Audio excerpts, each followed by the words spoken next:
Welcome to Blizzard Fire. We hope this video helps fire up your solution. You start by opening the project and making tempo visible in the control bar. Select the track you want to change. This ensures tempo changes affected. In the tempo box, type a BPM or tap the tempo to match your recording.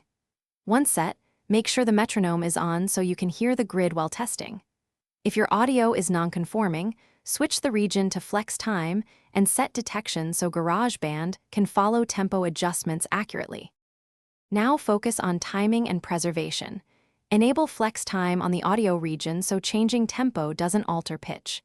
Choose the algorithm that suits your material, slicing for drums, rhythmic for percussive loops, monophonic for single note lines.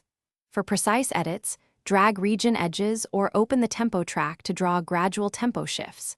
Once done, listen through the section at different speeds to confirm transient alignment. Make small adjustments to the flex markers if you notice timing glitches or stretched artifacts. Finish by playing the full mix and bouncing to create a final file at the adjusted tempo. If you hear artifacts, warbling, clicks, or phasing, first switch flex algorithms, sometimes slicing versus rhythmic fixes issues. If problems persist, convert the affected track to a new audio file at the desired tempo or re-record the part to lock timing. One key troubleshooting tip: disable tempo follow and reset sample rate if Garageband isn't following tempo changes, then reapply flex time and re-export.